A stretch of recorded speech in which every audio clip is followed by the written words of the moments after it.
तो हम लोग अभी मैंने इफेक्टिव एरिया के बारे में बताया था, तो ठीक है। तो इसके ऊपर एक सवाल दिया हुआ, अभी देखो ये तुमको लग रहा होगा कि कैपेसिटर नहीं, पर एक्चुअली में ये भी एक कैपेसिटर है। जरा देख लो, एक स्क्वायर है, ठीक है। ये बिल्कुल इस तरह से कि यहाँ पे तुम्हारे पास एक ये दे रखा है, प्लेट दे रखी है, और उसके सामने तुमको एक सर्कल दे रखा है, ठीक है। मेरे पास ये ताला ही पड़ा है दिखाने के लिए। तो अब इनके बीच में इफेक्टिव एरिया बेटा क्या होगा, मैं इसको इसके पास लेके जा रहा हूँ, तो तुमको दिख रहा होगा कि ये प्लस वाली प्लेट होगी। प्लस वाली प्लेट ये वाली देख सकते हो, ये वाली मैं इसके ऊपर बना देता हूँ, ये रही प्लस वाली प्लेट, ठीक है। अब इस प्लस वाली प्लेट पे ये नेगेटिव प्लेट, अब ये प्लेट और ये प्लस वाली प्लेट और नेगेटिव वाली प्लेट कितना ओवरलैप कर रहे हैं, ठीक है। ये जितना एरिया देख रहे हो, ये वाला एरिया, ये पूरा का पूरा एरिया कैपेसिटर की तरह काम कर रहा है। बाकी का जो ये सारा एरिया है ना, ये भाई बेकार हो गया। सिर्फ यही एरिया, छोटा एरिया जितना है ना, छोटे एरिया के अंदर जितना एरिया आ रहा है ये बड़े प्लेट का, उतना ही इन दोनों बीच में क्या आएगा, कैपेसिटेंस आएगा, ठीक। तो अब हम लोग यहाँ पे बात कर लेते हैं, ठीक है। तो मैंने इस प्लेट के सामने एक बड़ा प्लेट रख दिया, ठीक। अब इसका रेडियस क्या है, r है, इसका डिस्टेंस क्या है, l है, ठीक है। d लिख दिया गलती से। अब यहाँ पे देखो, अगर मैं इन दोनों को आमने सामने ऐसे ओवरलैप करूंगा, सैंडविच बनाऊंगा, तो तुमको दिख रहा होगा कि ये लंबाई है ना, और इसका रेडियस तुमको r दिख रहा होगा। जरा इमेजिन करके देखना, इसको ऐसे करके दिखा रहा हूं मैं, ठीक। तो अगर ये जो लंबाई है l है, ये रहा r, इसका रेडियस मैं ऐसा लिख सकता हूँ कि 2r = l। सही बात है ना भाई, देखो ये r है, ये भी r है, 2r हो गया, और 2r किसके बराबर है, इसकी लेंथ के बराबर है। तो ये लेंथ पता चल, बोले सर क्यों निकाल रहे हो? पहले हम लोग क्या करेंगे, हमको बोल रहा है भाई कि capacitance of the following setup, इस सेटअप का हमको कैपेसिटेंस निकालना है। अब कैपेसिटेंस निकालने का फार्मूला तो हमें पता ही है, C = ε0 A effective area, effective upon में d। बुक के अंदर ये चीज नहीं दी हुई है, सिर्फ एरिया दे रखा, तो लोगों को लगता है भाई कि हाँ दो कैपेसिटर है, उनके बीच में एरिया, दो कैपेसिटर है, उनका एरिया पता चल जाता है तो आराम से निकाल देते हैं। पर यहाँ पे मिसकंसेप्शन है, तुमको ये देखना पड़ेगा कि कितना एरिया इस दूसरे कैपेसिटर के साथ ओवरलैप कर रहा है। जितना एरिया एक दूसरे के साथ ओवरलैप कर रहा है, वही अपने क्या करेंगे, इफेक्टिव एरिया के अंदर रखेंगे। अब उसके बाद अब इसका एरिया कैसे निकालें, बचपन से पढ़ा रखा है कि सर्कल का एरिया क्या होता है, πr² होता है, ये हमको एरिया पता ही है। रेडियस कैसे निकालें, रेडियस निकालने के लिए तो मैंने फॉर्मूला रखा था 2r = l। तो मैं यहाँ पे लिखा भाई कि 2r जो है मेरा l के बराबर है, तो मतलब मेरा r होगा l/2 के बराबर, यानी मेरा रेडियस आ जाएगा पाई, और इसके अंदर मैं रखूंगा l/2 और इसका स्क्वायर, और मेरा एरिया फॉर्मूला बन जाएगा πl²/4। तो लो एरिया आ गया। अब ये याद रखना, छोटे वाला एरिया बड़े वाले एरिया पे कितना ओवरलैप कर रहा है, उसी के ऊपर अपने क्या कर रहे हैं, इफेक्टिव एरिया निकाल रहे हैं। अब मैंने इस एरिया को यहाँ पे रख दिया, तो फॉर्मूला मेरा बन गया C = ε0, एरिया की जगह पे बेटा क्या रख दूंगा मैं, πl²/4d। तो एक बहुत ही अच्छा सवाल जिसमें अपने को एक बात जानने को मिली कि भाई यहाँ पे अगर इफेक्ट, अपने को यहाँ पे एरिया रखना है, पर एरिया के अंदर भी हमने झांक के देखा कि भाई एरिया नहीं होता है, इफेक्टिव एरिया कि कितना रीजन दूसरे वाले रीजन के साथ ओवरलैप कर रहा है, उसके ऊपर हमने बात करेंगे। अब यहाँ पे आपको पता चल गया कि कैसा सवाल है। अब मान लो कि तुम अपने हिसाब से तुम एक सर्कल ले लो, सामने एक ट्रायंगल ले लो, दोनों का एरिया मैच करो, कैपेसिटर बनाओ। दो अलग अलग ज्योमेट्रिकल शेप लेके तुम अपने आप खुद ही कैपेसिटर बना सकते हो। मैंने तुमको तरीका बता दिया, भैया इसका एरिया इसके एरिया, ठीक है, दोनों निकालते हुए तुमको पता ही होगा। अब उसके बाद हम लोग नेक्स्ट टॉपिक के ऊपर चलते हैं, जहाँ पे है वर्क एनर्जी थ्योरम, ठीक है। अब उसके ऊपर बात करते हैं। अब हम लोग नेक्स्ट टॉपिक की तरफ चलते हैं, जहाँ पे मैंने बोला था वर्क एनर्जी थ्योरम। अब देखो वर्क एनर्जी थ्योरम एक्चुअली में 11th में आता था, पर कैपेसिटर के अंदर क्या है कि भाई जब भी वर्क की बात करते हैं, पोटेंशियल एनर्जी आता है, यहाँ पे वर्क एनर्जी थ्योरम अपने लगा सकते हैं। सवाल क्या पूछता है, सवाल बहुत सारे बनते हैं। जैसे कि पहला सवाल होता है कि चार्ज ट्रांसफर कितना हुआ, ठीक है। दूसरा सवाल आता है कि भाई वर्क डन बाय बैटरी, और हमारे बोर्ड्स के अंदर भी काफी अच्छे से पूछा जाता है। तीसरा सवाल आता है कि चेंज इन पोटेंशियल एनर्जी, और चौथा सवाल हमारे पास आ जाता है कि हीट कितना डेवलप हुआ, ठीक है। तो ये चारों सवाल का जवाब हम लोग निकालेंगे। अब सबसे पहले हम लोग देख लेते हैं भाई कि चार्ज ट्रांसफर। अब देखो सीधी सी बात है, बैटरी ने कुछ ना कुछ काम करा होगा। काम क्यों करा होगा, काम इसलिए तो करा होगा ताकि चार्ज भेजा जा सके किसको, कैपेसिटर को। तो यहाँ पे हमने देखा भाई कि फाइनल चार्ज क्या है बैटरी के ऊपर, अगर देखा जाए फाइनल चार्ज ये रहा, है ना, इनिशियल चार्ज ये रहा। तो हमको पता है कि भाई final charge minus initial charge निकालेंगे तो हमें क्या मिल जाएगा, चार्ज ट्रांसफर मिल जाएगा, ठीक है। तो ये चार्ज ट्रांसफर वाली बात तो हमको समझ आ गई कि भाई फाइनल चार्ज देख लो कैपेसिटर के ऊपर, बाद में कितना चार्ज है माइनस पहले कितना चार्ज है, और हमको आंसर मिल जाएगा। अभी इस केस में क्या है कि कैपेसिटर के ऊपर चार्ज क्या है, 0। ये एक स्पेशल केस है, इसलिए यहाँ पे चार्ज 0 रखा हुआ है, ठीक है। उसके बाद दूसरी चीज अपने को बोलता है वर्क डन बाय बैटरी। अब बैटरी ने कितना वर्क करा होगा, वर्क का फॉर्मूला हमने जब बचपन में पढ़ा रखा था, तो वो था वर्क डन बाय बैटरी या फिर वर्क पढ़ा था हमने Q इंटू V, ठीक है। ये हमने पढ़ रखा है, शायद सेकंड चैप्टर में भी हमने पढ़ रखा होगा कि चार्ज इंटू पोटेंशियल क्या होता है, वर्क होता है बस। तो अब देखो बैटरी ने कितना काम करा, तो बैटरी ने काम उतना ही तो करा होगा जितना चार्ज ट्रांसफर करा होगा। तो W work done by battery equals to charge transfer into potential difference, potential difference, ठीक है। तो दूसरा काम भी हो गया कि बैटरी का पोटेंशियल डिफरेंस हमें पता है ना बेटा क्या होता है, V होता है ना। अभी सर्किट ओपन था इसलिए भी कोई चार्ज ट्रांसफर नहीं करा, जैसे ही मैंने सर्किट को क्लोज करा वैसे ही क्या हुआ, बैटरी ने काम करा, चार्ज को भेजना चालू करा, कैपेसिटर के ऊपर चार्ज जमा हुआ, ठीक है।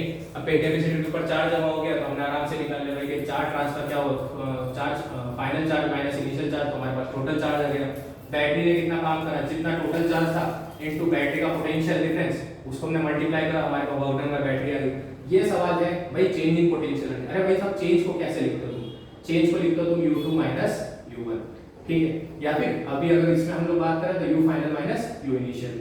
अब फाइनल पोटेंशियल एनर्जी क्या होगी, फाइनल पोटेंशियल तो एनर्जी तो होगी sir half CV square minus initial, initially क्या बैटरी के ऊपर कोई कैपेसिटर के ऊपर कोई चार्ज था नहीं था, तो हमने 0 लिख दिया, तो हमारे पास चेंज इन पोटेंशियल एनर्जी आ गया हाफ CV स्क्वायर। तो ये चीज भी हमको पता चल गई भाई चेंज इन पोटेंशियल एनर्जी कैसे निकालना है, ये वाला सवाल भी हो गया आराम से, ठीक है। और अब थर्ड सवाल के ऊपर चलते हैं भाई। तीसरा सवाल हमने को हमारे को ये पूछा भाई कि हीट डेवलप क्या हो।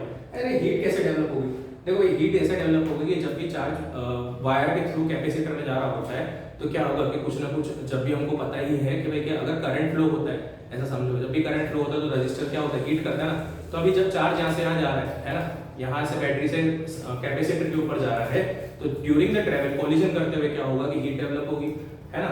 और हीट डेवलप होता है तो हमको हीट निकालनी है इसके अंदर। अब हीट कैसे निकालेंगे, तो हीट निकालने के लिए हमको एक बात बताओ, बैटरी ने कितना काम करा। तुम लोग भाई बैटरी ने ये तो निकाल लिया था हमने WB, ठीक है। अच्छा इसको कितना मिला, बैटरी ने मान लो काम करा, ऐसा समझो कि बैटरी ने काम करा 20 जूल का, बोले ठीक है। सरकार ऐसा समझ लो ना, सरकार और लोग, ठीक है, बीच में बहुत सारे लोग आ जाते हैं, खाने वाले पैसे खाने वाले, ऐसे समझ रहे हैं कि भैया सरकार ने काम करा 20 जूल का, है ना, या फिर 20 करोड़ रुपए का, पब्लिक में आया 15 करोड़ रुपए, तो बाकी का 5 करोड़ गया कहाँ, यही सवाल आता है ना। तो बाकी का 5 करोड़ गया अपने हीट के फॉर्म में, ठीक है। बस उसी तरह से रिलेट करना है कि बैटरी ने काम कितना करा, बैटरी ने तो काम करा होगा कुछ ना कुछ WB, है ना।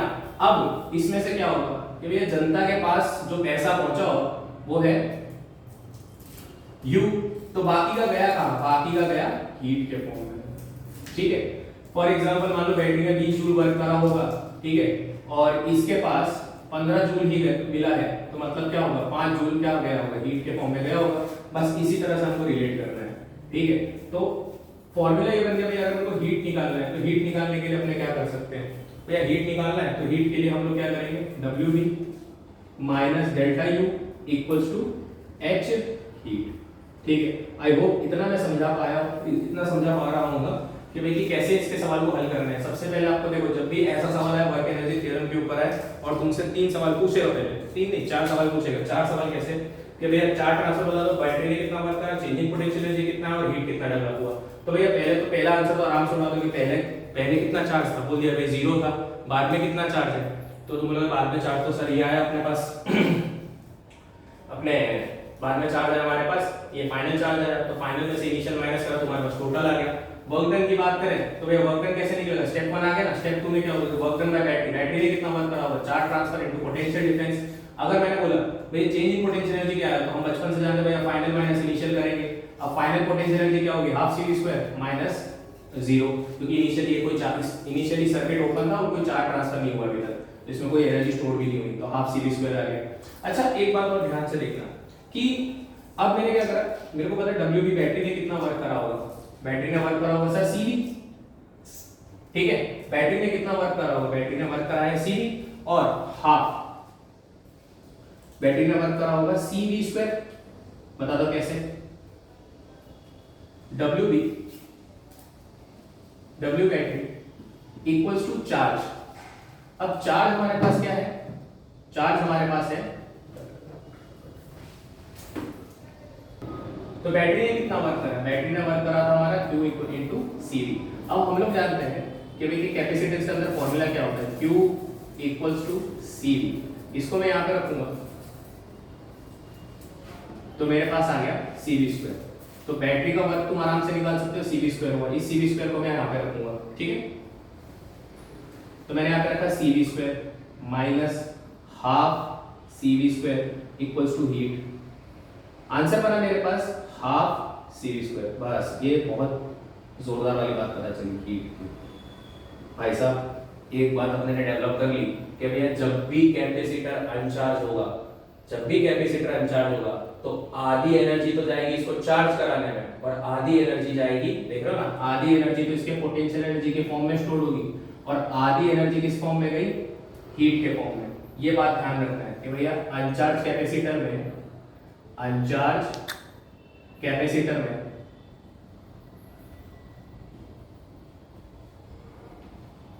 हाफ एनर्जी जो है, हाफ CV², वो तो हीट के फॉर्म में गई। समझ रहे हो ना, बैटरी ने वर्क कितना करा, बैटरी ने तो वर्क करा CV²। इसमें से आधी एनर्जी तो हीट के फॉर्म में निकली, बची क्या, आधी ना। वो आधी एनर्जी किसको मिली, कैपेसिटर को, ठीक है। तो आधी एनर्जी तो हाफ CV² जितनी एनर्जी तो हीट के फॉर्म में निकल गई और सिर्फ हाफ CV² ही क्या गई इस कैपेसिटर के अंदर, पोटेंशियल एनर्जी के फॉर्म में गई। बस इतनी बात हमको ध्यान रखनी है। बहुत ही स्पेशल सवाल था जिसको अपने को फोकस करना था। फिर से मैं समराइज कर देता हूँ कि भाई कि देखो, अगर एक अनचार्ज कैपेसिटर है, अभी इसके ऊपर मैंने सर्किट ओपन रखा हुआ है, जैसे ही मैं सर्किट क्लोज करता हूँ वैसे ही क्या होता है, कैपेसिटर बैटरी क्या करती है, काम करना चालू करती है। बैटरी काम करना चालू करती है तो इसके ऊपर चार्ज इकट्ठा होता है। अब देखो ये वायर है, मैंने ऐसा नहीं बोला कि भाई ये वायर एकदम अपनी तरह से बोलते हैं ना शुद्ध, एकदम साफ सुथरी वायर है, कुछ करेगी नहीं, बहुत ही बोलते हैं ना बिचारी वायर है, ऐसा नहीं है। ये भी वायर बहुत बेकार है। ये भी अपने अंदर से जब भी चार्ज इसके अंदर से फ्लो होगा तो क्या होगा, हीट के फॉर्म में एनर्जी को डेसिपेट कराएगी। अब यहाँ पे हमने बोला कि चार सवाल हमारे लिए फ्रेम करे जाते हैं।